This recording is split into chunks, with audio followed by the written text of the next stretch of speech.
오늘 말씀은 이사야서 58장 1절에서 14절의 말씀입니다. 이사야서 58장 1절에서 14절의 말씀.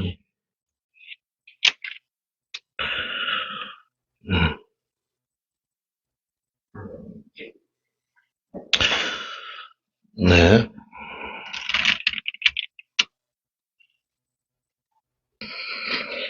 우리 58장 1절에서 14절까지인데요.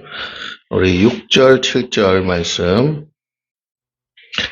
두 절만 우리 한번 합독하겠습니다. 6절과 7절입니다. 시작. 내가 기뻐하는 금식은 흉악의 결박을 풀어주며 멍에의 줄을 끌어주며 압제에 당하는 자를 자유케 하며 모든 멍에를 꺾는 것이 아니겠느냐. 또 줄인 자에게 내 양식을 나누어 주며 유리하는 빈민을 집에 들이며 헐벗은 자를 보면 입히며 또 내 고륙을 피하여 스스로 숨지 아니하는 것이 아니겠느냐. 아멘.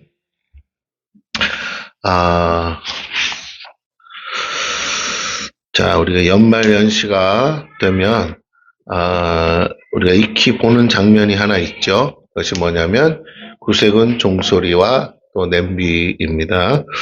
사람들은 추운 겨울을 맞이해서 불우한 이웃을 돕고자 마음을 담아서 성의를 표하기도 합니다. 또 여기저기서 구제와 구호의 요청이 쇄도하고요. 이곳저곳에서 그들을 향한 봉사와 헌신의 소리가 들립니다. 많은 곳에서 도움의 손길이 마치 천사와 같이 나타나고는 합니다.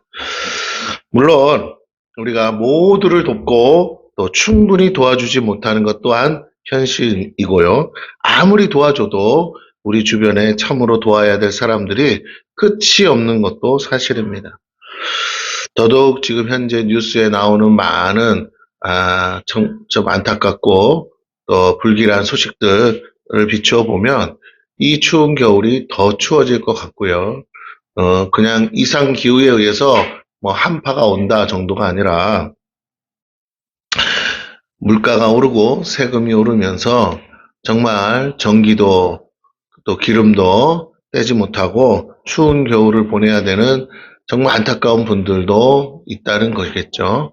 예, 그렇습니다. 도움의 손길이 누구보다 필요한데 도움의 손길을 받을 수 없는 사람들이 있고요.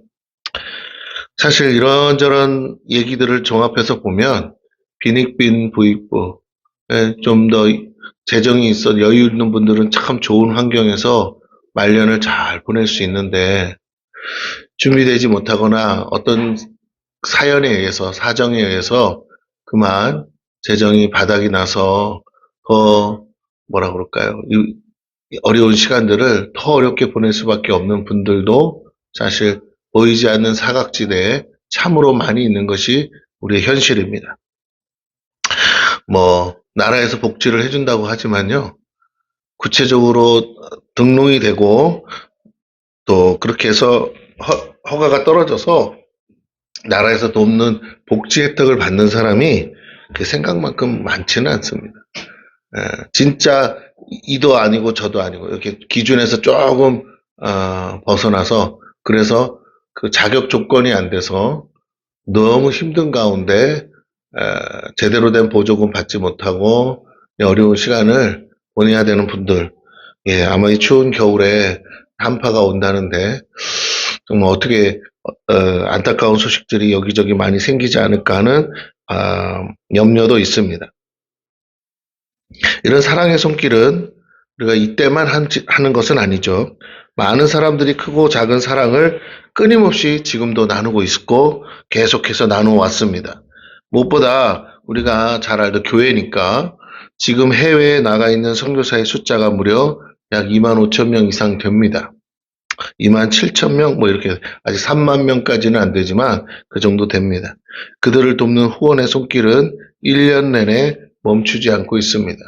최소한 선교사 한 명당 보통 선교단체에서 이렇게 후원자 모집을 할 때 그렇게 되기가 참 쉽진 않지만 기준이 몇 명을 모으라고 하냐면 한 100명 정도를 모으라고 해요. 그렇게 해서 뭐 조금씩 이제 후원 받는 거죠. 그러면 선교지 나갈 때 약 한 300 정도의 재정을 만들어야 된다고 합니다. 개인당. 그러면 이제 300만 원 정도의 후원금이 꼬박꼬박 들어오면 그 중에 일부는 선교 단체의 운영 자금으로 쓰죠. 그리고 이제 나머지가 선교사님한테 가지만 또 선교사님이 개인 생활을 위해서 다 쓰지는 못해요. 또 활동을 하기 위해서 거기에 필요한 재정들이 들어갈 수밖에 없겠죠. 왜냐하면 선교지에 있는 사람들은 우리가 생각하는 것처럼 헌금하고 11조하고 이런 환경이 못 되기 때문에 그들의 도움을 받는 게 사실 굉장히 극히 어려운 실정이죠. 퍼줘도 부족한 판에 그분들한테 뭔가를 받아낸다는 건 더더욱 어렵습니다. 그러면 아예 안 오니까.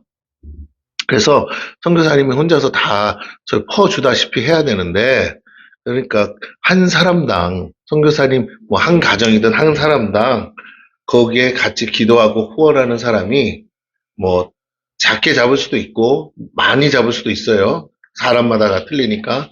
어쨌든 기본 평균치로 해서 한 100명이라고 생각하면 2만 5천 명을 선교하기 위해서는 250만 명의 후원자들이 기도하고 물질로 섬겨야 된다라는 것이죠.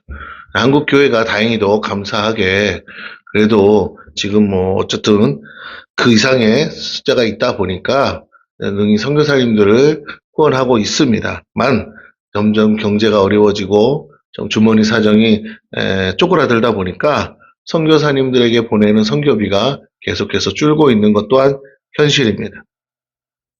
교회마다 성탄절을 맞아서 특별히 더욱 사랑의 손길을 나타내고 어려운 이들을 향해 그리스도의 사랑을 전하고 있지요. 그럼에도 세상은 여전히 갈급하고 목마르고 아직도 배고픈 사람들로 가득합니다. 하루 양식 보태준다고 해서 해결되는 문제가 아니다는 거죠. 온 교회가 다 도와도 사실 끝나지 않는 사역입니다. 하나님은 교회를 통해 십자가의 복음뿐 아니라 천국 복음을 전하시기 원하십니다. 그리고 또한 더 나아가 그 열매로 사회복음이 실현되기도 원하십니다. 진정 성령이 임하고 변화된 교회를 통해 역사는 언제나 세상이 변화되는 것을 보여주었습니다. 우리가 넉넉해서가 아니고 그리스도의 사랑이 너무나 커서 우리의 것을 떼어서 준다는 것이죠. 이 열매 때문에 세상은 한 걸음씩 진보하고 발전하고 개혁할 수 있게 되었다라는 것이에요. 문명의 발전에서 기독교의 공은 결코 간과될 수가 없습니다. 예, 중요합니다. 기독교의 복음을 전하고 선교한 그 결과의 열매가 정말 아주 큽니다. 우리가 자꾸 그게 세상의 것에 희석되거나 간과되거나 악한 자들이 악용함으로 인해서 자꾸 문제의 소지로 발전하는 것 뿐이지 초기에는 다 기독교에 의해서 제정되고 세워지고 또 발전하고 그렇게 되었습니다. 그래서 사람이 사람 대접을 받는 거 그렇게 오래전 얘기가 아니에요. 얼마 되지 않은 얘기입니다. 최소한 우리가 사람으로서 대접받는 시간은 사실 100년도 안 돼요. 그리고 우리가 정말 이게 민주주의다, 뭐 이게 현대 문명의 위기를 누리면서 살아가지만 100년 전만 해도 여러분, 우리 삶은 정말로 힘들었다는 것을 우리가 잊어서는 안 됩니다. 그렇기 때문에 우리가 더욱더 겸손해야 되고 하나님의 은혜가 아니면 우리가 지금 같은 축복을 누릴 수 없다는 것을 다시 한번 생각해 봐야겠습니다. 자, 오늘 이사야 선지자를 통해서 하나님은 우리에게 다시 한번 그리스도의 사랑이 한 영혼으로부터 시작해서 온 가정과 그리고 사회로 확대되기를 원하고 계신다는 것이에요. 단순히 나 한 사람만을 위한 구원의 복음이 아니고 모두를 위한 구원의 복음이 되기를 바라시고 아직 믿음 안에 들어오지 못한 사람들에게 하나님 나라를 맛보게 해주기를 원하고 계시다라는 겁니다. 쉽지 않죠.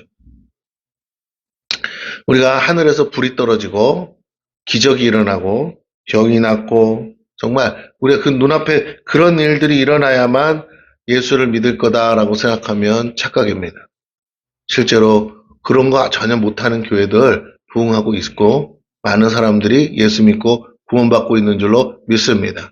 수많은 선교사들, 우리가 알고 있는 선교사들이 그런 기적과 이적을 행하지 못해도 십자가의 복음만 전함에도 많은 사람들이, 특히 우리 했던 베트남이나 이런 청년들은 그 복음 안으로 지금 급속하게 들어오고 있습니다. 물론 하나님께서 도우셔야 가능한 일이지만 어쨌든 들어오고 있다는 거예요. 그들이 무슨 병이 낫는 경험을 하거나 삶에 무슨 뭐 귀신이 떠나가는 그런 역사를 보거나 아니면 어떤 정말 해결할 수 없는 문제들이 해결되는 기적을 맛보아서가 아니라는 거예요. 순수한 복음을 전했을 뿐인데 하나님을 받아들이고 구주로 영접하는 일들이 지금도 일어나고 있습니다. 그러므로 우리가 조심해야 되는 것은 뭔가 세상에 정말 사람들이 놀랄 만한 어떤 일을 보여줘야만 사람들이 예수 믿을 거라는 착각에서 벗어나야 됩니다. 필요한 일입니다. 그리고 실제로 교회가 초대교회부터 있었던 일이에요. 하지만 그것 때문에 예수 믿었다. 그것이 있어야만 예수를 믿는다. 라고 생각하면 오늘 우리는 여기 있을 수가 없어요. 다시 한번 여러분에게 도전을 합니다. 여러분이 전하는 작은 말 몇 마디가 그리고 십자가의 복음이 그 작은 진리가 영혼을 살리고 생명을 살리는 줄 믿으시기를 바랍니다. 그냥 교회 가자로 여러분 다 예수 믿을 것 같으면 벌써 다 예수 믿었어요. 하나님은 우리가 교회 가자라는 말을 못해서 능력이 없으신 게 아니고요. 예수 그리스도의 십자가의 복음을 전할 때 함께 역사하는 줄 믿으시기를 바랍니다. 진리를 전하지 않는데 교회 가자는 말이나 절에 가자는 말이나 뭐가 다르냐는 거예요. 어차피 가고자 하는 사람의 마음은 그냥 복이나 받았으면 하는 마음밖에 없다는 거죠. 영혼의 구원에 대해서 가르쳐주지 않는데 어찌 영혼의 구원에 대해서 알겠느냐는 거예요. 할렐루야. 그래서 사회 복음을 먼저 우선에 두는 많은 분들이 있습니다. 불쌍한 사람 도와주고 어려운 일 해야 되고 저는 반대하지 않습니다. 그러나 우선순위는 거기에 있지 않다라는 거예요. 물론 그게 먼저 전해줘야만 사람을 모을 수 있는 것 또한 사실입니다. 방법적인 면에서는 사회복음적인 활동이 필요합니다. 우리 여기 그 근처에 한신대학교가 있죠. 한신대학교는 주로 사회개혁, 사회복음을 많이 강조하는 교단입니다.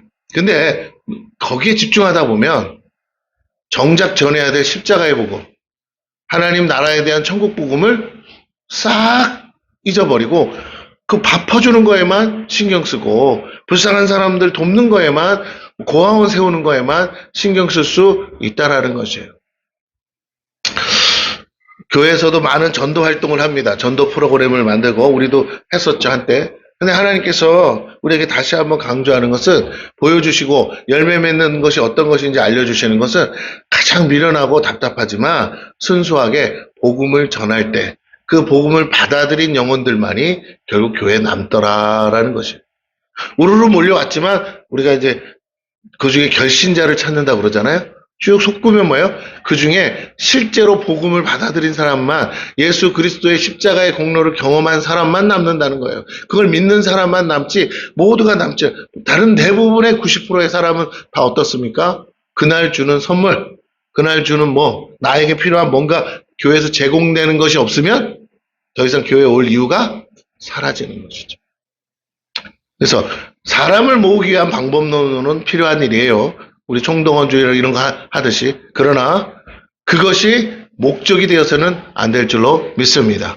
여러분, 교회가 예수 그리스도의 복음을 전하고 천국 복음을 전하고 그래서 하나님의 능력을 맛보고 교회로 모인 사람들이 하나님의 뜻대로 살다 보니까 아름다운 열매가 가정에도 사회에도 직장에도 곳곳에서 열매 맺게 되는 줄로 믿습니다.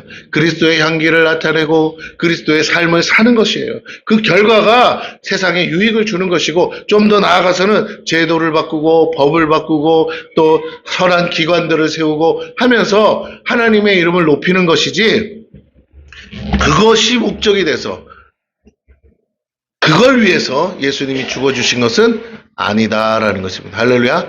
고아원에 1000명의 아이들을 모으면 뭐합니까? 절에서도 해요. 그러나 그 아이들은 우리의 입장에서 보면 영혼이 다 어떻습니까? 지옥으로 가려고 뭐 하는 것밖에 안 되더라라는 것입니다. 사회 복지기관을 만드는 것이 교회의 목표가 아니고요. 한 영혼이라도 뭐라고요? 예수 믿게 하고 구원하는 것이 목적이 되어야 될 줄로 믿습니다. 그 목적을 위해서 사회적 봉사기관들을 세워가는 거죠. 왜? 세상을 이롭게 해야 되니까. 그러나 여러분 한 가지 기억하시는 거예요. 아무리 좋은 시설과 좋은 기관과 좋은 마음으로 해도 여러분 세상은 우리가 구원할 수 없어요. 세상은 구원받지 못합니다. 네?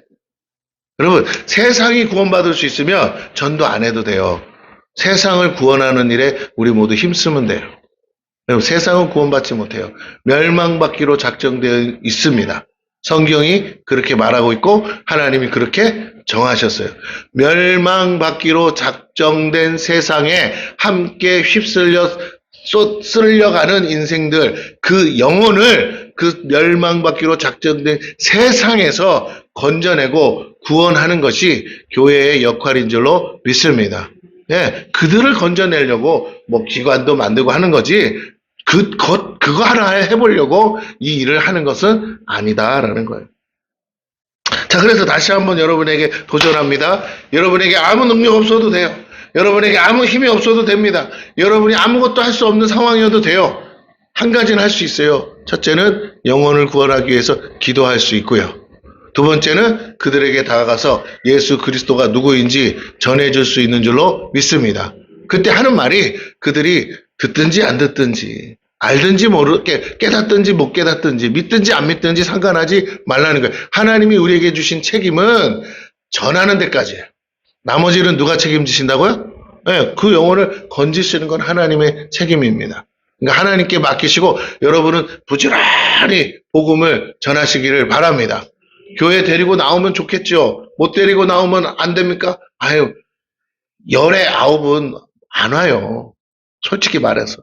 그래서 한 사람, 예비되고 준비된 한 사람 찾느라고 전해보는 거야. 이해가 되십니까? 익었는지 안 익었는지 찔러봐야 안다고 그랬으니까 찔러보는 거예요. 그 중에 하나님이 뭐 하신 사람이요? 준비하신 사람, 예비하신 사람 만나야 될 줄로 믿습니다. 예, 우리 선교사님도 요즘에 많이 사람 만나면서 영업하잖아요. 다 해주나요? 아니요. 그 중에 뭔가 준비된 사람, 갈급한 사람이 뭐라고요? 물건도 사주고 좋다니까 구매도 하는 거예요. 그리고 먹어보고 좋으면 또 선전하고. 세상 일이나 교회 일이나 우리가 소위 말하면 이 영혼 사업이라고 그러잖아요. 구원 사업은 다 똑같아요. 부지런히 전하고 어떻게 해요?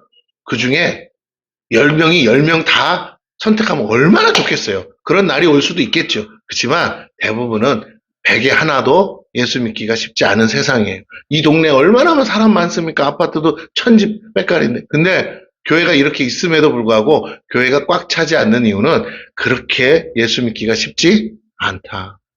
그래서 영적 전쟁을 해서 이겨야 되기 때문에 그들의 가지고 있는 눈과 귀를 열기 위해서는 우리가 부지런히 기도해야 돼요. 왜? 그 사람은 안 싸우니까. 우리가 대신 싸워야 됩니다. 두 번째는 그 싸워서 승리한 것을 믿고 나가서 어쨌든 오늘 안 되면 내일이라도 하면 되니까 계속 복음을 전해야 돼요. 욕을 먹을 수도 있고요. 뭐라고 질타를 받을 수도 있고요. 여러 가지 어려움이 올 수 있지만 한 영혼을 건지는 일이 그렇게 쉽게 포기될 수 있는 문제가 아니기 때문에 우리가 지혜롭고 뱀 같은 지혜와 정말 전략을 가지고 하되 무식해도 좋다 이거예요. 끊임없이 나가서 복음 전해야 될 줄로 믿습니다. 지난번 왔던 우리 이은감 목사님 비가 오나 눈이 오나 뭐라고요? 나갔더니 만나게 해주시더라. 오늘 저와 여러분이 그렇게까지는 못하더라도 주변에 있는 사람들에게 전하시는 저와 여러분 되기를 축원합니다. 예, 그렇습니다. 복음을 전해야 돼요. 자꾸 다른 방법 찾지 마세요. 복음을 전해서 예수를 믿어야 그 사람에게 기적도 일어납니다. 성령이 무식하게 막 하시는 그런 분이 아니에요. 성령은 마술이 아니기 때문에 아무한테나 다 통하는 게 아닙니다. 성령은 거룩한 영이에요. 진리의 영이기 때문에 믿음으로 받아들인 사람에게 뭐 하신다고요? 역사하신다는 거예요. 왜 저 사람은 안 고쳐줍니까? 안 고쳐주는 게 아니에요. 못 고쳐주는 거예요. 왜? 믿지를 않으니까. 믿음대로 된다고 했기 때문에 여러분 복음을 전하시고 그가 믿음을 가질 때 그의 삶에 세상이 감당할 수 없는 기적도 일어나게 될 줄로 믿습니다. 우리 생각에는요, 병든 사람 다 고쳐주면 다 예수 믿을 것 같죠? 해보니까요, 교회 다니는 사람도 고쳐줘도 제대로 안 믿더라고요. 네? 교회 다니는 사람도 어려운 문제 있어서 와서 기도해주고 해결되면 그냥 그날로 돌아가서 딱 세상 길로 가더라고요. 마음의 문제라니까요. 그러니까 여러분, 하나님의 능력이 부족한 것이 아닙니다. 하나님이 능력이 부족한 게 아니라 우리 안에 이 마음밭이 온전치 못한 게 문제다. 주님의 첫 번째 설교예요, 그게. 그래서 우리가 다시 한번 기억하시기를 바랍니다. 자, 그래서 제가 하지 말자가 아니라 우선순위를 말씀드렸어요. 십자가의 복음을 전해야 돼요. 그리고 하나님 나라의 천국 복음을 전해야 될 줄로 믿습니다. 왜냐하면 믿자마자 구원 받았지만 아직도 구원의 여정이 남아 있어요. 주님 오시는 그날까지, 아니 우리가 천국 가는 그날까지는 이 땅에 살면서 천국을 누려야 되기 때문에, 또 이 천국의 복음을 전해야 하기 때문에, 하나님의 나라가 내 삶에서부터 나의 가정에, 직장에 임해야 되기 때문에 우리가 끊임없이 천국 복음을 깨달아야 됩니다. 그리고 전해야 됩니다. 더 나아가서 그 열매로 세상이 바뀌어지고 변화되는 것을 봐야 될 줄로 믿습니다. 자, 그래서 사회복음은 해야 하는 일이 아니라 당연히 맺어지는 뭐라고요? 열매. 내가 제대로 예수 믿으면 당연히 내 삶 가운데 맺혀지는 열매라는 거예요. 자, 그래서 이사야 선지자를 통해서 이 열매까지 보기를 하나님은 뭐 하신다고요? 원하신다. 너만 예수 믿고 천국 오는 거 원하는 게 아니야. 그러면 당장 뭐 하셔야 돼요? 당장 데려가셔야죠. 그렇죠? 아멘, 나 예수 믿습니다. 아멘 하는 순간 꼴까닥 해야 되는 거잖아요. 그렇지 않다니까요. 나로부터 시작해서 강물이 조그마한 샘에서 물이 퐁퐁 나와서 그것이 흘러서 강을 이루고 바다에 흐르듯이 오늘 우리가 받은 구원이 나 한 사람으로 끝나는 게 아니라 내 가족에게로, 그리고 내 이웃에게로, 내 삶의 주변으로 흘러가 강물이 바다를 이루는 역사를 보기를 원하시는 줄로 믿습니다. 하나님 뜻이에요. 물이 바다 덮음같이 여호와의 영광을 인정하는 것이 온 땅에 가득하리라. 반드시 그날은 옵니다. 문제는 그 일에 우리가 쓰임 받아야 돼. 그 일에 우리가 동참해야 될 줄로 믿습니다. 이게 하나님 비전이에요. 하나님의 이 비전에 여러분 동참하시기를 축원합니다. 옆 사람에게 해주세요. 제발 같이 갑시다. 시작. 네, 할렐루야. 네, 나는 물에 빠지기 싫어요. 그리고 저 산동에 있다가는요, 불벼락 맞아요. 어떻게 하라고요? 그 하나님의 비전에 동참, 물이 바다 덮음같이 여호와의 영광을 인정하는 것이 온 땅에 가득하다고 그랬는데 그 가득한 속에 나도 있어야 되지 않겠습니까? 네. 자, 그렇습니다. 그렇다면 그렇게 단순히 나만을 위한 구원의 복음이 아니라 모두를 위한 구원의 복음이 되기를 바라시고 아직 믿음 안에 들어오지 못한 사람들에게 하나님 나라를 맛보게 해주길 원하시는데 그 열매가 얼마나 달고 좋은지를 어디를 통해서요? 교회를 통해 나타내기를 원하신다라는 겁니다. 세상이 말하는 사회복지를 실현하라는 것이 아니고 세상이 필요로 하는 곳에 그리스도의 사랑을 구체적으로 실현하라는 것이며 그곳을 통치하시는 하나님의 은혜가 임하게 하라는 거예요. 그러다 보니까 선교사님들이 뭘 세워요? 학교가 없으니까 다 원하는데 학교가 없으니까 학교 세워주고 선생 노릇하는 거예요. 선교사인데. 또 병원 없으니까 병원 세워주고 뭐라고요? 의사 자격증이 있는 분은 의료 활동도 하는 거예요. 의료 선교를 하고 학원 선교를 하고 그렇게 시작한 거예요. 왜? 이 땅이 열악하고 환경이 척박하다 보니까 사람들에게 난 놓고 기억자도 모르는 거야. 사람들은 똑똑한데 그냥 글을 가르쳐주고 책을 읽게 하고 지식을 가르쳐주고 또 서양의 문물들을 가르쳐주고 사람들을 계몽하기 시작한 줄로 믿습니다. 선교사가 없었으면 이 땅에 계몽은 있을 수가 없었다는 거예요. 두 번째, 그렇게 해서 보니까 병들어 아픈 거예요. 근데 어떻게 해요? 서양의 놀라운 의학 지식을 가지고 해야 되는데 우리는 자꾸 뭐예요? 어디 다치면 옛날에 어디 다치면 어떻게 했죠? 네, 할렐루야. 네, 약이 된장밖에 없어요. 네, 요새 우리 선교사님 맨날 뭐 아프면 이거 먹으라고 자꾸 그러는데 그 당시에는 된장이 만병통치약이야. 아프면 다 뭐 하라고? 된장 쳐발라라. 된장을 매일 먹는데 또 거기다 쳐발르래. 물론 약간의 효과는 그게 왜냐면 염증을 저기 하니까 약간의 효과는 있겠지만 또 이제 막 보면 옛날에 저희 아버지가 술 드실 때는 내가 이렇게 해가지고 어디 뭐 아프거나 그러면요 여기 상처난 곳에다가 이 술 먹고 뭐요 이렇게 뿌려. 더러워 죽겠어. 그건 잘못하면 큰일 나죠. 근데 술이 뭐라고요? 소독이 되니까 그러다 확 여기다 뿌리는 거야. 아니 그냥 뿌리든가 어떻게 해요? 입에 넣고 뿌렸다. 당신이 백종이야 왜 그래? 하더라고요. 이렇게 콱 먹고 팍 하더라고요. 그래서 내가 아유 참 어디서 배우셨길래 저럴까? 다 민간요법이라는 거죠. 근데 진짜 제정신 박힌 의사가 보면 어떡해요? 시급할 노릇이죠. 저거 난리 나죠. 병원 가봐요. 그냥 하면 손에 뭐예요? 매번 장갑 꼈다가 조금 뭐 하고 나면 다음 환자 가려면 어떻게 해요?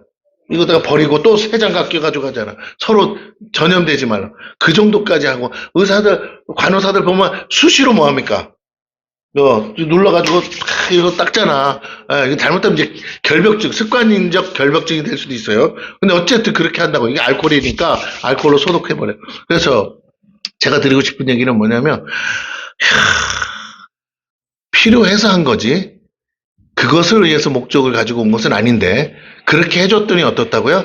사람들이 더 주님 안으로 들어오게 된 줄로 믿습니다.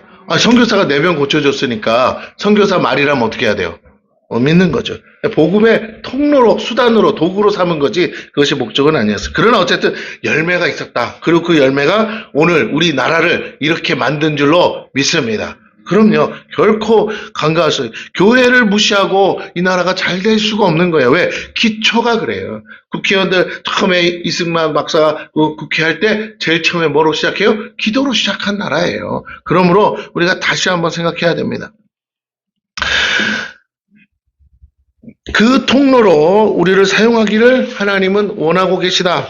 이제 조금 더 나가기를 원하는 거예요. 조금 더 발전하기를 원하는 거예요. 이 나라만이 아니라 이 나라를 부욕해 하신 하나님, 새마을 운동에서 그런 소리 하지 말고 오직 하나님이 교회를 통해 진짜 새마을 운동이 아니라 새벽 기도 운동을 했죠. 할렐루야. 그래서 교회가 부흥한 거야. 새벽같이 일어나서 일하면서 기도하면서 기도부터 시작해서 갔으니까 하나님 이 나라를 축복하신 줄로 믿습니다. 교회가 세워지는 것마다 새벽부터 하나님을 먼저 찾고 부르짖고 기도했다는 거예요. 그러면 그때 형편 좋아서 했습니까? 아니요. 더 먹고 살기 힘들었어요. 지금보다. 근데도 하나님을 찾았다는 겁니다. 하나님이 그걸 보시고 어여삐 여기사 우리를 이렇게 축복의 반열로 세워주신 줄로 믿습니다. 요 진짜 지도를 보세요. 우리나라 얼마나 조그만지 몰라. 조그만 나라인데도 반쪽짜리가 또 났어요. 그런데 지금 대통령이 돌아다니면서 하는 거 보면 그 나라들은 어떻다고 우리보다 몇 배나 커요. 아무리 작아도 뭐 서너 배 이상 커요. 가까운 일본만 해도 우리보다 3배 이상 큽니다. 그런데 그 나라에서 대통령과 손잡고 일해보자고 저렇게 사정들 합니다. 그렇습니다. 하나님이 세우시지 않으면 이렇게 설 수 없는 줄로 믿습니다. 하나님 이렇게 축복하셨어요. 그 기도의 열매를 지금 우리가 따먹고 있는 것 뿐이에요. 그럼 이제 교회가 기도하지 않으면요. 다음 세대는 그 열매를 딸 게 없어요. 그러기 위해서 기꺼이 우리 한 사람 한 사람이 하나님의 사람이 돼서 그리스도의 사랑을 구체적으로 전하고요. 증거하는 전도자가 되기를 하나님이 너무나 간절히 원하세요. 말뿐인 복음이 아니라 헌신과 희생을 통한 실제적인 구원의 열매를 원하고 있어요. 제가 생각을 해봐요. 우리 교회는 왜 이렇게 빨리 부흥하지 않지? 저 교회는 그냥 가만히 있어도 막 사람들이 새신자들이 막 오는데 근데 거긴 거기대로 받을 복이겠지만 사람이 많이 모이면 돈도 모이고 돈도 모이면 일도 크게 할 수 있습니다. 하나님이 계획하신 일이고 뜻하신 일이니까 우리가 왈가왈부할 수는 없어요. 그러나 조금 더 깊이 들여다보면 결국은 그건 교회가 일한다기보다 목사님이 일하는 거겠죠. 그죠? 돈 많은 목사님이 큰 일을 하겠죠. 그래서 필요한 대로 학교도 세우고 모두 할 수 있겠죠. 맞습니까? 네, 할 수 있습니다. 그거 가지고 나는 전혀 불만 없습니다. 불평 안 합니다. 근데 이게 얼마나 오래 갈까라는 문제를 생각해 보는 거예요. 얼마나 오래 갈까? 교회가 요양원을 세웁니다. 보니까 그 김진웅 목사님도 둘의 마을에다가 엄청나게 막 5동이나 되는 요양 그 시설, 노인 실버타운을 짓는데요. 이제 앞으로 짓는데요. 그러면서 거기에 이제 1순위로 당신 성도들이 먼저 입주하기를 원하신다 그러더라고요. 아주 시설 잘 해놓게. 그런데 그게 몇 년이나 갈까요? 인구가 준다는데, 애도 안 낳는다는데, 여기저기 지금은 부족하죠. 근데 다 지어놓고 보면 어떻게 될까요? 나중에는 처치곤란이 되겠죠. 그죠? 유치원을 건물을 지었는데 유치원이 지금 너무 안 돼서 뭘로 바뀐 줄 아세요? 노인 요양원으로 바뀌고 있어요. 그런데 저 노인 요양원이 언젠가 뭐라고요? 또 뭘로 바뀔지 몰라요. 왜? 올 사람이 없어서. 그렇습니다. 언젠간 다 돌아가실 분들이잖아요.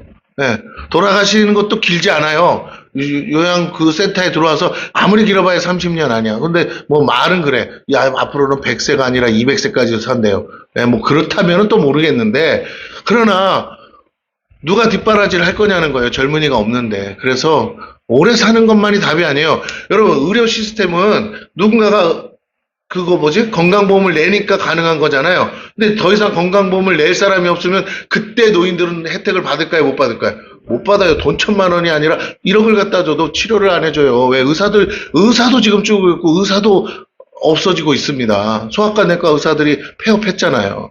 그래서 지금은 애를 낳고 싶어도 애를 어떻게 케어할 수 있는 시스템이 사라져 버렸어요. 산부인과도 없어지고 유치원도 없어지고 거기다가 뭐예요?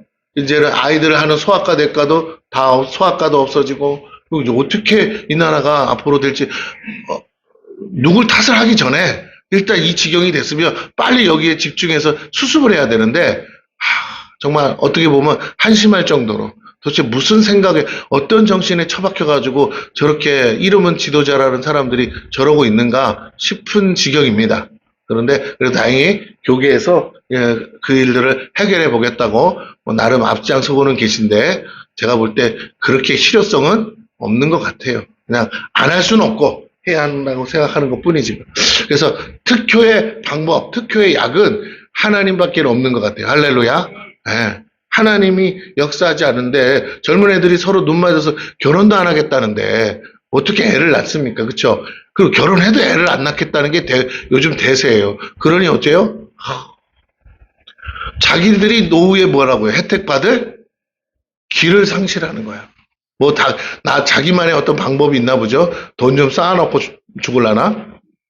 근데 참으로 안타깝습니다. 어떤 잘못된 생각이 하나 들어가니 주입되니까 젊은이들이요, 다 스스로 자기 무덤을 지금 파고 있다는 것이에요.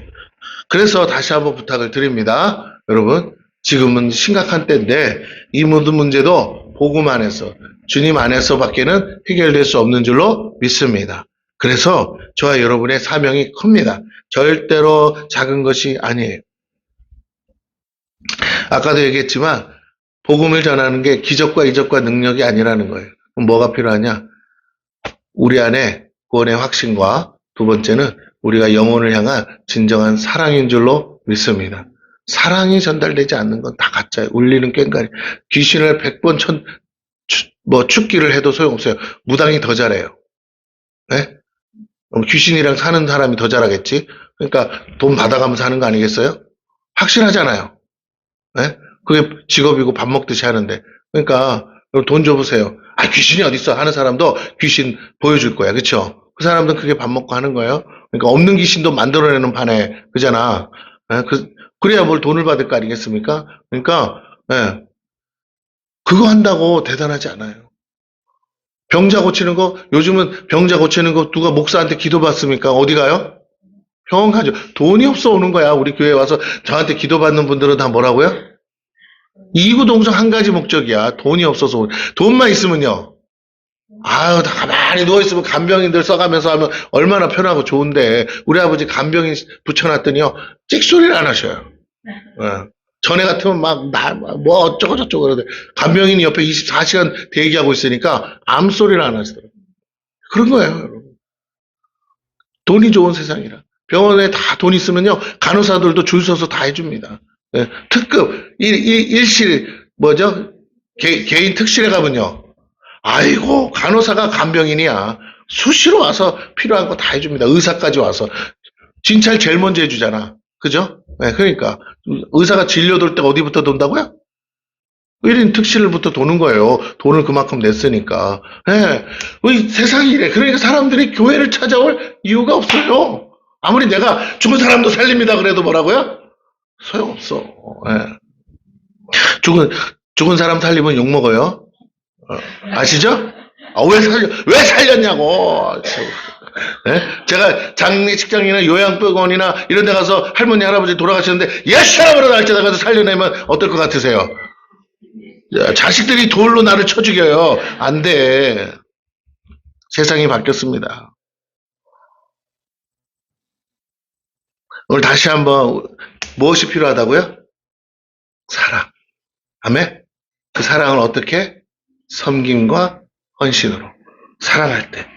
저 사람 왜 나한테 이렇게까지 하지? 사랑할 때. 그 복음에 대한 진짜 열정으로 사랑할 때, 눈물로 기도하면서 사랑할 때 하나님은 그 영혼을 바꾸시고 변화시킬 줄로 믿습니다. 교회 가자 한다고 안 가본 사람도 없어요. 애들 때 다 가보니까, 물론 안 간 사람도 있겠지만, 그래서 부탁합니다.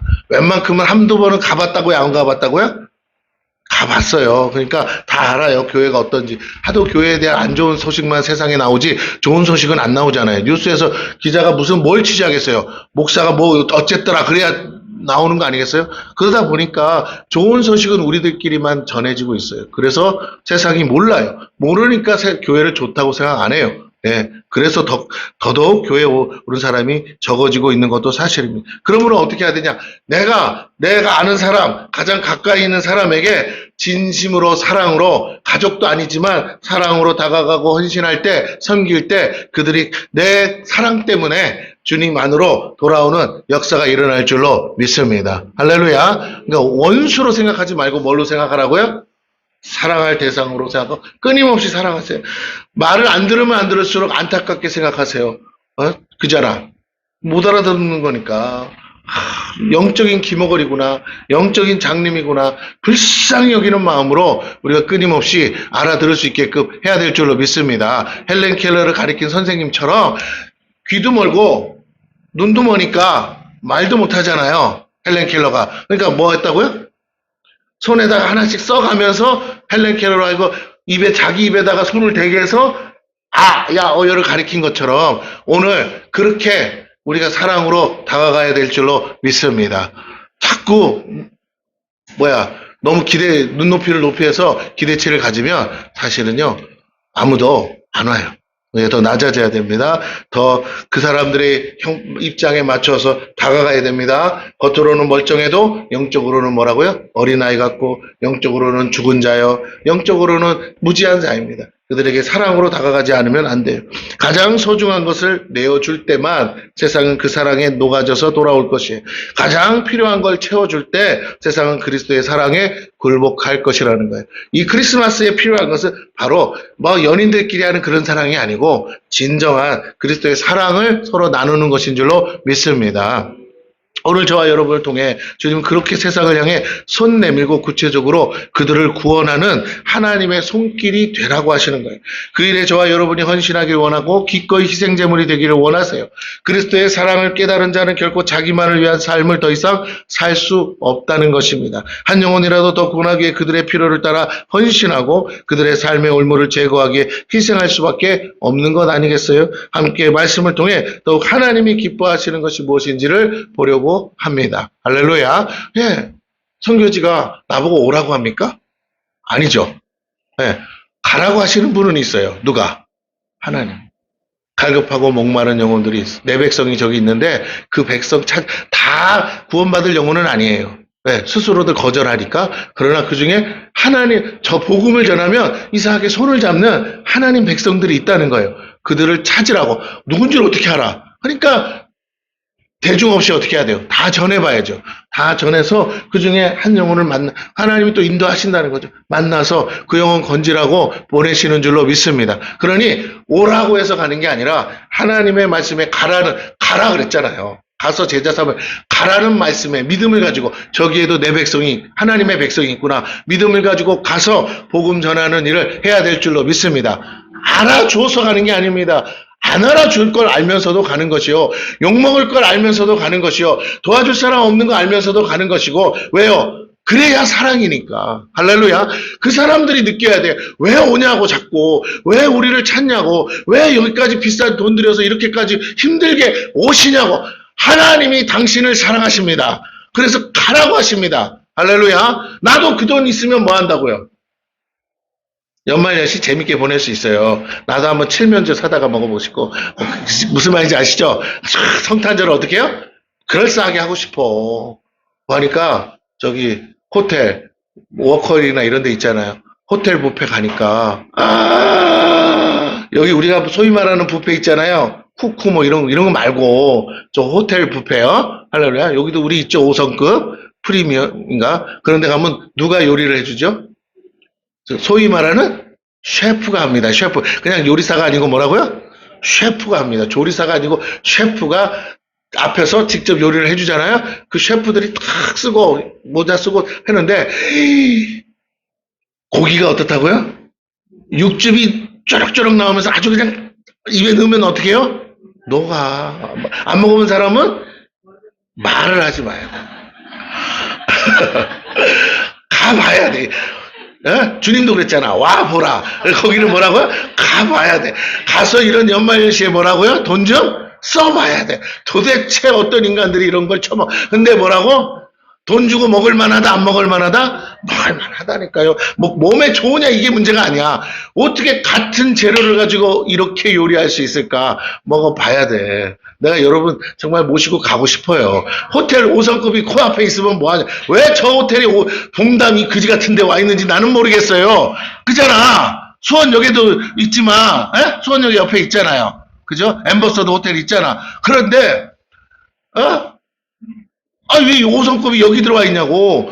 근데 어쨌든 하나님의 은혜로 그러면 이렇게 말해도 안 사주면 근데 중요한 건 제가 말씀드리고 싶은 건 그 음식을 먹자는 게 아니고 그거는커녕 밀가루 한 푸대도 뭐라고 없어서 밥을 쫄쫄 굶고 있는 사람들이 있어서 김 목사야 저기 가서 5성급 호텔 가서 저거 사 먹을래? 아니면 네 돈 가지고 가서 선교 애들 그거 밀가루 한 푸대라도 사줄래? 하실 때 하나님은 우리가 우리의 것을 떼어서 내가 누릴 수 있는 걸 포기하고 가서 그렇게 하기를 원하시는 줄로 믿습니다.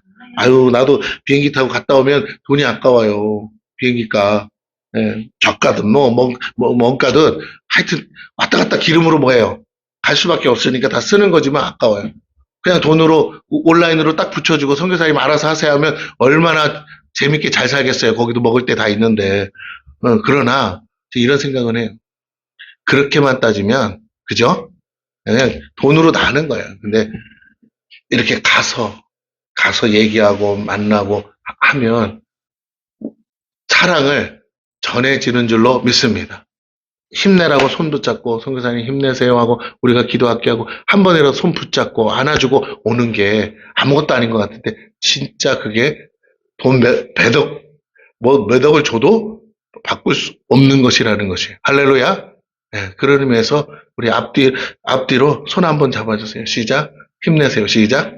빨리 옆 사람 힘내세요. 지금 다 어려워요. 힘내세요. 우리 교회 식구들도 몇 안 되지만 어렵고 힘들어요. 아니 사람이 많으면 제가 뭐 몇 사람 힘든 거 그냥 무시하고도 갈 수 있겠지만 안 되는데도 힘드니까 제가 무시할 수가 없죠. 그런데 하나님이 큰 교회들 저렇게 부흥하고 사람들 몰려와도 하나님이 안 기쁘시다는 거예요. 왜? 전도 안 해도 부흥하니까. 전도 안 해도 사람이 넘쳐나니까 하나님이 안 기쁘셔. 근데 개척교회는 뭐라고요? 안 하면 누가 해줘요? 그쵸? 가서 사정을 해도 안 오는데 그래도 하나님은 기뻐하신다는 거예요. 왜요? 하나님은 복음을 전하는 자를 찾으시는 거지 저렇게 교회라는 하나의 이벤트를 하는 걸 원하시는 게 아니다. 오늘 저와 여러분이 그 이벤트에 빠지면 안 될 줄로 믿습니다. 저와 여러분이 할 일은요 되든 안 되든 우리 교회로 오든 안 오든 가서 주 예수 그리스도 십자가의 복음을 전하시는 우리 모두가 되기를 축원합니다. 예, 그걸 전해야 돼요. 너 왜 자꾸 그런 소리 해? 아니요, 그 소리를 밥 먹듯이 해야 돼요. 지겨울 정도로 해야 돼요. 왜? 그래야 진정성이 결국은 나올 수밖에 없다는 겁니다. 안 되면 먹을 걸 사줘가면서라도 해야 된다는 거예요. 내 돈을 써야 됩니다. 내 시간을 써야 됩니다. 그것이 헌신입니다. 그 일에 저와 여러분이 헌신하길 원하시고 그래서 하나님이 말씀하신 1절에 같이 읽어봅니다. 크게 외치라 목소리를 아끼지 말라.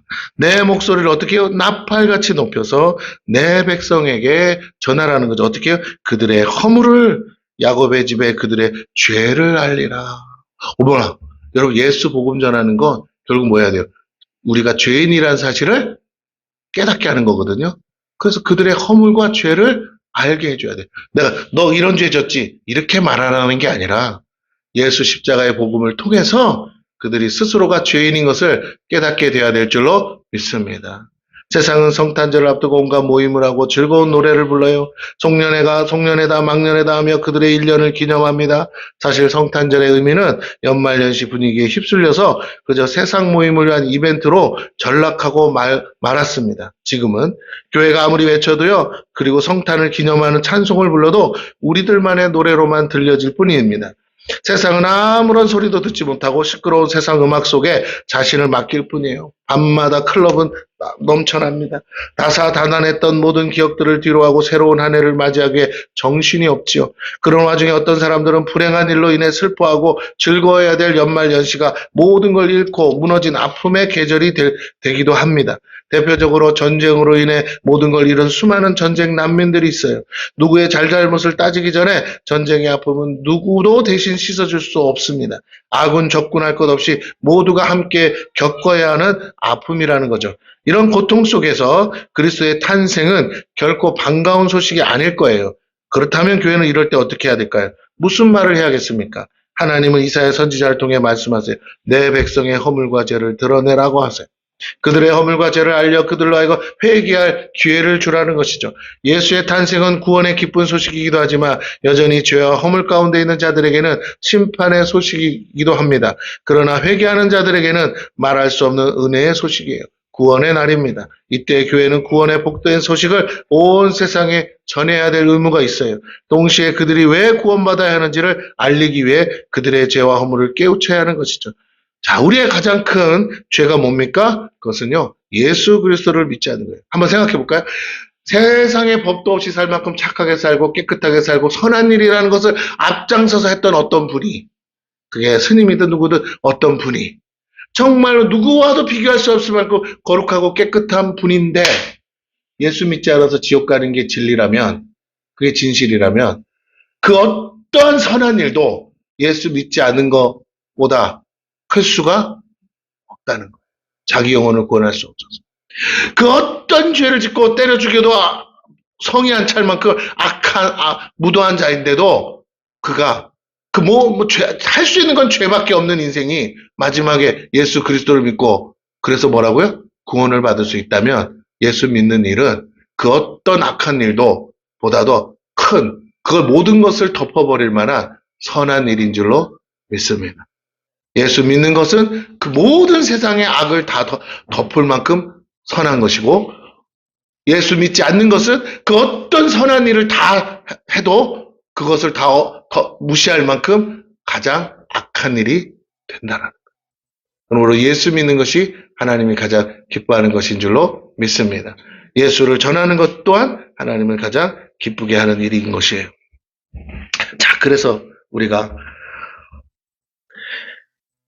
우리의 가장 큰 죄가 예수 그리스도를 믿지 않는 것이요. 그를 구원자로 인정하지 않는 것이에요. 어떤 삶을 살았든 그 진위 여부와 상관없이 구원은 유일하신 예수 그리스도를 나의 구주로 시인하고 고백하고 믿을 때만 이루어진다는 것입니다. 그리고 그 예수가 나의 죄를 대신 짊어지고 죽어주신 하나님의 대속제물인 어린 양임을 믿고 내 모든 죄가 사함받았음을 믿어야 합니다. 죄를 인정하는 유일한 길은 회개입니다. 그것이 죄인임을 알려주는 것이죠.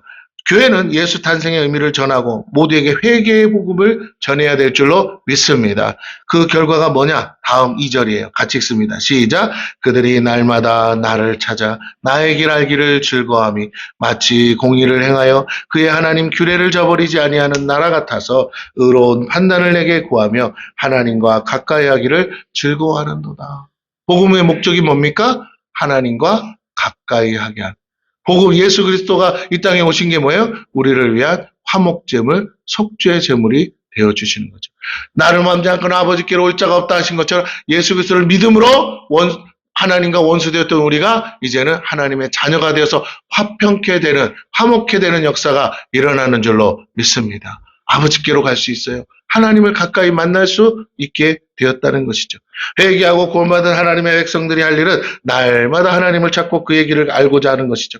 하나님과 하나님의 길을 찾는 자들에겐 진정한 즐거움과 기쁨이 있고요. 세상이 줄 수 없는 영원한 기쁨이 있습니다. 자, 그들은 하나님의 규례를 따라 사는 것이 즐겁고 하나님의 의로운 판단을 구하는 것이 즐거운 일이라는 거예요. 여러분, 이제까지는요, 세상이 즐거웠어요. 그런데 이제 예수 믿고 나니까 세상이 주지 않는, 세상이 줄 수 없는 전혀 차원이 다른 즐거움이 있다는 거예요. 할렐루야. 네, 다시요. 제가 좀 더 쉽게 설명을 합니다. 전에는 혼자 노는 게 좋았어, 혼자. 이해가 되십니까?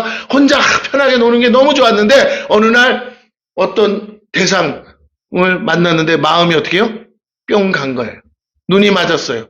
사랑하는 대상이 생겼어. 그때부터는 혼자 노는 거는 비교도 할 수 없는, 혼자 노는 애들은 알 수 없는, 그쵸? 줄 수 없는 뭐라고요?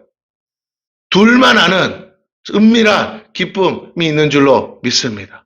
아무것도 안 해도 돼. 뭐 하고 싶다고요, 맨날? 같이 있고 싶고 보고 싶은 거예요. 사랑하기 때문에. 오늘 예수를 믿으며 영원하신 하나님이 나를 보고 싶어 하셨고 나를 사랑하고 계시고 나를 보기만 해도 좋아하신다는 걸 알게 되는 거예요. 그 하나님을 나도 뭐라고요? 하나님이 뭘 해주고 안 해주고 상관없이 하나님을 바라보고 있고 하나님과 함께하는 것이 즐거워야 될 줄로 믿습니다. 문제는 우리가 예수를 믿고도 그걸 가장 큰 즐거움으로 삼지 않는다는 데 문제가 있어요. 한때는 제가 참 교회도 다 털고 그냥 아무것도 할 수 없죠. 그냥 축사밖에 할 게 없어서 골방에 처박혀서 억울하죠. 내 안에서 분노와 화가 막 치밀어 오릅니다. 하나님 너무하신 거 아니에요? 하나님과 얼마나 씨름을 하는지 몰라요. 하나님은 말리죠. 너 왜 그러냐. 내일을 알면 이러지도 않을 건데 내일이 없잖아요. 내일이 안 보이니까 왜 나를 이렇게 고통 가운데, 나만 이렇게, 왜 나를 이렇게 힘들게 하십니까? 막 혼자서 골방에 처박혀 있으니까, 그냥 세상이 다 그냥 나를 그냥 누르는 것 같은 거예요. 근데, 그럴 때 할 게 없더라고. 뭐밖에 없어요? 너무 억울하니까 할 일이 뭐밖에 없어요? 기도를 하는 건 너무 좀 좋은 표현이고, 할 일이 없잖아요. 할 수 있는 것도 없고. 그냥 축사를 또 계속 해야 돼. 그러니까 축사를 하자니까 하나님을 찾아야 돼. 할렐루야. 예수 이름을 찾아야 된다고요. 그러니까 아침부터 저녁까지 잠도 제대로 못 자요. 24시간을 완전히 하나님만 바라봐야 돼. 이거는 거의 강제야. 모가지를 딱 붙들고 어떻게 해요?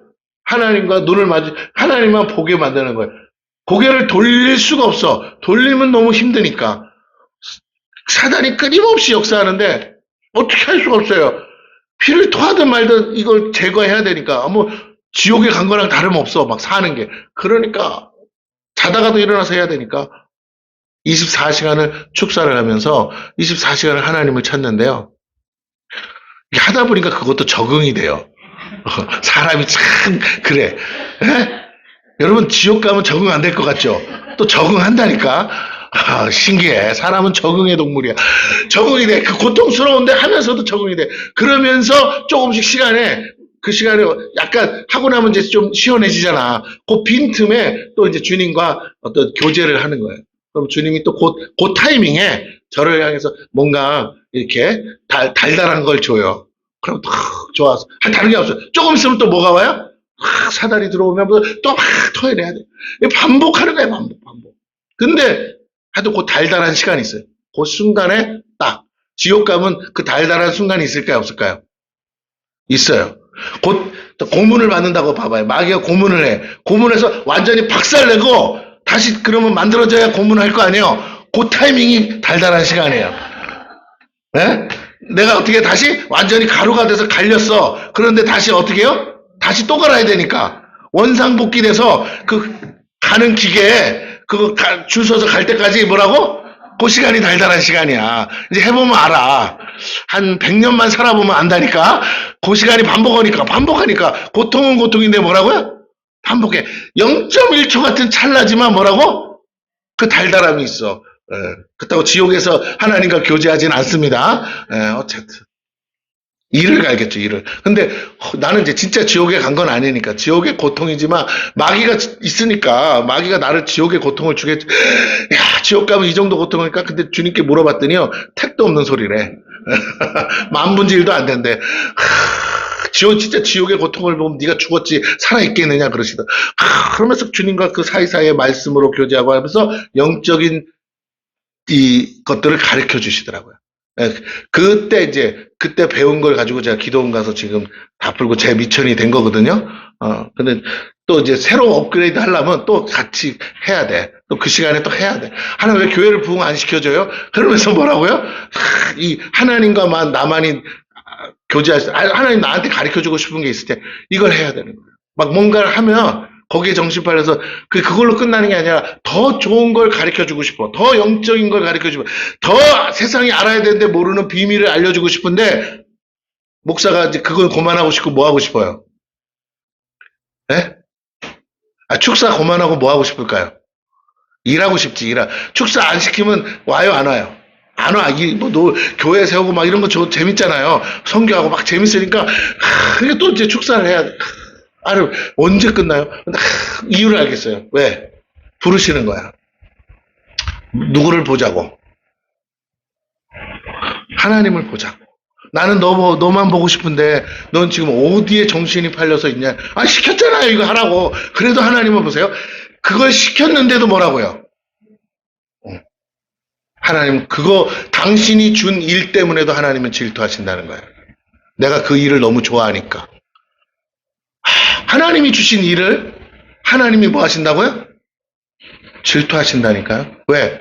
내가 뭐 하기 때문에? 거기에 빠져있기 때문에. 제가 유튜브 봤는데 박혁 전도자 있잖아. 박혁 전도자가 사역을 중단했어. 하나님이 말씀을 안 하신대요. 오라는 데는 많대요. 하나도 12통, 막 정말 전 세계에서 사람들이 와달라고 애청을 한대요. 근데 하나님이 딱 스탑을 시켰어. 그리고는 옛날처럼, 청년 때처럼 아무것도 안 하던 시절로 돌아간 거야. 그러면서 하는 말이 그거야. 하나님과 깊은 교제를 하고, 하나님과만 만나서 즐거웠던 때로, 그 첫사랑의 때로 돌아가게 한다는 거야. 왜? 사역에 취하면, 하나님보다 뭐라고요? 말은 하나님 사랑하라고 하면서 정작 나는 뭐에 취해 있어요? 하나님이 너무 사랑해서 하나님을 너무 사랑해서 세상에 너밖에 없구나 하면서 그래서 일을 맡겨놨더니 뭐라고요? 점점 하나님이 슬금슬금 멀어지고 거기에 취해. 아무리 영혼을 구원하고 선한 일이라도 여러분 영혼 구원하는 것이 하나님보다 앞설 수는 없습니다. 영혼을 구원한 하나님 어떻게 이 영혼을 놔두고 하나님 막 하나님께 떼줘도 소용없어요. 여러분 잘 들으셔야 돼요. 하나님이라는 존재 자체보다 내 안에 우선되는 것이 생기는 순간 그것은 우상이에요. 설령 그것이 누가 주신 걸지라도 하나님이 주신 걸지라도. 오늘 저와 여러분이요. 이것만 기억한다면 여러분의 삶을 하나님이 획기적으로 바꾸실 줄로 믿습니다. 뉴 스타트, 뉴 라이프, 뉴 처치는 그냥 구호가 아니라는 거예요. 저는 구호로 저기 정한 게 아니에요. 저렇게 안 되면 나도 그냥 죽어버리자 이런 마음으로 정한 거예요. 왜? 너무 힘드니까. 근데 하나님이 제게 주시는 건 이게 중요한 게 아니라는 거예요. 너 왜 나보다 교회를 더 사랑해? 너 왜 나보다 성도들 말을 더 들어? 에? 박혁 전도자가 그러더라고요. 젊은 친구가 바른 말을 하니까 들어야 돼. 어떻게 하겠어요? 뭐라고? 수많은 사람들이 요청을 해도 내가 그 말을 따라갈 게 아니고 나를 처음 가라고 하신 하나님의 음성을 들어야 되지 않겠냐는 거예요. 왜? 자기가 가서 했던 모든 사역은 사실은 누가 하신 거예요? 하나님. 하나님이 나와 동행하지 않고 하나님이 가라고 하지 않은데 가서 당장 된다 한들 그게 무슨 소용이냐. 잘못하다 그것은 귀신의 잔치가 될 수 있다는 것이죠. 왜? 거기에 하나님은 안 계시니까. 여러분 이거 우리가 사역자들이 가장 혼동하기 쉬운 겁니다. 당장 막 죽은 사람이 살아나고 막 기적이 일어날 수 있지만 그것이 쇼가 될 수 있어요. 귀신이 귀신끼리 하는 무당이 귀신 쫓아낸 것과 똑같은 쇼가 될 수 있다는 거예요. 당장 그 현장에서는 다 된 것처럼 보이지만 돌아서서 떠나고 나면 뭐라고요? 아무 일도 없는 것처럼 오늘 도라무탑이 될 수 있다라는 겁니다. 하나님이 하셔야 후회가 없는 거예요. 그러므로 오늘 저와 여러분도 마찬가지입니다. 자꾸만 내가 어렵고 힘들어서 도저히 아무것도 할 수 없어서 하나님만 바라보고 찾았던 시간을 자꾸 뭔가 되고 형편이 풀리고 응답이 와서 그래서 그 시간들을 빼앗기지 않기를 축원합니다. 마귀는요 아주 지능적이라 이제는요 아주 고단수를 쓰는 거예요. 응답이 일어나게 하고 하나님의 열매가 오면 그 다음에 박수치기 시작해. 야야야 빨리 가. 교회 있지 마. 야 이제 이래야지. 이렇게 해서 정작 와야 될 교회를 못 오게 한다는 거예요. 근데 나중에 보면 어떻게 됐다고요? 수고하고 열심히 냈는데 다 헛것이 돼요. 허당이 돼요. 아멘? 네. 오늘 내가 교회를 12개를 세웠다고 칩시다. 근데 어느 날 갑자기 하루아침에 재정이 말라서 성도들이 시험에 들어 떠나고 그래가지고 교회 12개를 한순간에 문 닫는다. 세우는 건 어려워도 무너지는 건 한순간인 줄로 믿습니다. 목사가 무슨 문제가 생기거나 뉴스에 나올 정도면 한순간에 다 문 닫지 않겠어요? 예, 그렇습니다. 우리가 수고하는 많은 것들은 오늘이라도 딱 그만하면 다 한순간에 무너질 것밖에 없는 줄로 믿습니다. 뉴스에 보니까 어느 회장이 강남에 땅을 사가지고 거기다가 수천억짜리 해가지고 자기 돈 400몇 억을 놓고 은행 대출을 받아가지고 했는데요. 갑자기 올스톱 됐어요. 그래가지고 다 그냥 허당에 그냥 거품 구름 잡는 꼴이 되어버려서 안타까울 지경이 뉴스에 나오더라고요. 요새 뭐 PF 대출 그러면서 더 이상 대출도 안 나오고 더 이상 은행에서 더 이상은 안 됩니다 하고 딱 못을 박아버린 거예요. 계속 진행을 해야 되는데 야 그런 거예요. 오늘 우리가 다시 한번 세상의 모든 것은 일순간에 다 안개와 같고 거품처럼 사라지는 것인 줄 믿으시기를 바랍니다. 거기에 목매지 마세요. 그거에 너무 빠져 계시지 마시고 오늘 내가 어려웠을 때 만났던 그 하나님과 그 어려움을 극복하게 하신 하나님과 더 많은 시간, 더 가까운 시간, 더 하나님과 더 하나님을 즐거워하는 삶으로 바뀌어가야 될 줄로 믿습니다. 여러분이 지금 어디에다가 마음을 뺏기든 다시 한번 돌아오기를 바랍니다. 내년부터는 여러분의 시간을 정리하세요. 하나님 그래요. 해결해 주셔서 감사하고 응답해 주셔서 감사한데 자꾸만 내 마음이 저리로 갑니다. 나는 여기 있겠습니다. 나는 무릎을 여기다 꿇겠습니다. 내가 문제가 있어서가 아니라 없어도 주님과 더 깊이 교제하고 주님과만 시간을 보내겠습니다. 되게 하시려면 하나님이요. 하루아침에도 되게 하시는 줄 믿으시기를 바랍니다. 일이 돼야지. 내가 일하러 쫓아다녀서야 되겠냐는 거예요. 안 되는 일을 쫓아다녀봐야 힘만 듭니다. 자, 좀 시간이 가서 오늘 앞부분만 정리할게요. 하나님께서는 진정한 기쁨은 하나님과 함께함임을 알려주고자 오셨다는 것이에요. 그래서 그의 이름이 임마누엘이라는 겁니다.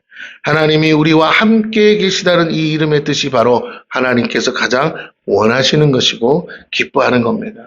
그러나 죄로 인해 멀어졌던 인생들은 가까이 하시기 위해 그들의 죄를 아들에게 대신 짊어지게 하셨다는 거예요. 대속의 은혜를 베푸사 우리에게 오신 하나님을 받아들이고 그분을 찾는 삶이 하나님이 원하시는 삶이요 우리가 진정 회복해야 될 삶인 줄로 믿습니다. 여러분 바쁜 건 어떻게 보면 좋은 일일 수도 있지만 복은 아니에요. 아멘? 진짜 복은 오늘 여기서 하나님 만나시는 거예요. 오늘 여기서 하나님 만나고 가야 돼요. 할렐루야. 아무 일도 할 수 없고 아무 일도 되지 않았던 때지만 하나님 만났을 때 해결하셨던 것처럼 지금도 아무 일도 할 수 없고 아무것도 되지 않는다고 생각하고 그 마음으로 동일하게 하나님께 머물러 있는 저와 여러분 되기를 축원합니다. 근데 놀라운 건요. 하나님은 변하신 적이 없다는 거예요. 여전히 그렇게 다가오면 또 그때와 같이 뭐라고요? 만나주시고 우리를 기가 막히게 수렁에서 건지실 줄로 믿습니다. 수렁에서 나오셨습니까? 그러면 더 좋은 축복의 장소로 옮기실 줄로 믿습니다. 이미 축복의 장소에 계십니까? 그렇다면 하나님이요. 말로 다 할 수 없는 쌓을 곳이 없는 복의 장소로 인도해 주실 거예요. 그러니까 자꾸만 하나님이 해주셔야 될 일을 내가 하려고 하지 마시고 하나님께 더 가까이, 그럴수록 더 가까이, 그럴수록 더 가까이, 누구보다도 더 가까이. 아니, 그 오랫동안 신앙생활한 사람보다도 내가 하나님에 대한 비밀을 더 많이 알고 더 하나님의 비밀을 더 많이 간직한 사람 되시기를 축원합니다. 계속해서 하나님이 여러분에게 하늘의 비밀을 알려주실 거라는 거죠. 근데 우리가 자꾸만 새해가 되면 하나님 떠나서 이 교회 예배당에서 울면서 기도하고 있던 그것들을 벗어나서 성공해서 막 세상에 막 돌아다니면서 막 그런 거에 너무 취해 있지 않게 되기를 축원합니다. 우리가 지금 많이 반복했어요. 10년 동안 됐다가 많이 반복했어요. 우리 교회는 그렇게 해서 될 교회가 아닌 거예요. 저와 여러분이 여기에 머물러 있으면 하나님이 일하십니다. 할렐루야.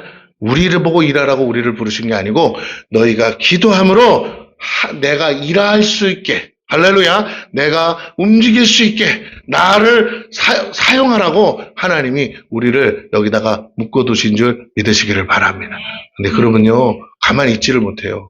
하나님이 움직이실 때 우리도 따라가게 되기 때문에 데리고 가시니까. 그래서 저와 여러분 이제는 되는 해가 되길 바라고 하나님과 동행하시고 동역하시고 하나님과 함께 먹고 마시며 하나님과 함께 사는 2024년이 새로운 시간의 출발, 새 삶의 시작이 되기를 축원합니다.